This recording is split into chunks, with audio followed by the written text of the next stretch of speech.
చిన్న కోడి పిల్లల నుంచి పెద్ద కోళ్ళ వరకి కోడి శ్వాస నోటితో తీసుకుంటూ ఎగశ్వాస అంటారు గదా!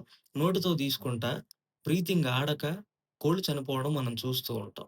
సో, ఈ కంప్లెయింట్ మీలో ఎంతమంది ఫేస్ చేశారు కోళ్ళల్లో? కింద కామెంట్ సెక్షన్‌లో కామెంట్ జేయండి. ఇలా కోళ్ళు చనిపోతున్నప్పుడు మనం అక్కడ కొన్ని గమనించాల్సినటువంటి విషయాల్ని గమనించి అనలైజ్ చేసి, దాన్ని బట్టి మెడిసిన్ యూజ్ చేసుకుంటే, ఈ వీడియోలో ఉన్న విధంగా కోడి రియాక్ట్ అయ్యి మెడిసిన్‌కి ప్రాబ్లమ్ సాల్వ్ అవుతుంది. ఆయన కొన్ని హోమియో మందులు టైప్ చేసి పెట్టాను. ఆ మందులు వాడారు. మెడిసిన్ వాడాలనుకున్నప్పుడు ఫస్ట్ ఆఫ్ ఆల్ ఇలా ఉన్నటువంటి కోడికి నోట్లో సొంగ ఉన్నదా? సొంగ లేదా? ఉంటే సొంగ తెలుపు రంగులో జిగురు జిగురుగా వస్తుందా? లేకుంటే మేగడ తాలికలుంటాయి చూసారా? అలాగా మేగడి రంగులో గొంతు లోపల ఏలుకవుతుందా?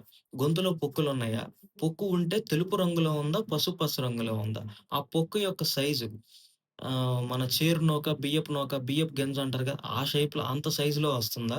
లేకుంటే గడ్డలుగా, ఉండలుండలుగా, మురుగు కంపుతో ఉండలుండలుగా ఫార్మ్ అవుతుందా? గొంతు లోపల గాని, నోట్లో గాని, నాలుక కింద గాని, దవడల్లో గాని ఫార్మ్ అవుతుందా చెక్ చేయాలి. ఎందుకంటే పొక్కులు వేరు, క్యాండిడియాసిస్ వేరు. అది వేరే కంప్లెయింట్, ఇది వేరే కంప్లెయింట్.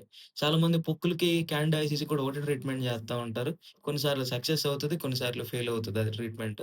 కొన్నిసార్లు కోడిపుంజుని తప్పిని పెట్టినప్పుడు గూడా కోడిపిల్లకి బాగా అంటే ఐ మీన్ ఆ కోడిపుంజుకి గట్టి దెబ్బ తగిలినప్పుడు గొంతు దగ్గర, మెడ మీద తగిలినప్పుడు గూడా బ్రీతింగ్ నోటితో లాగుతాయి.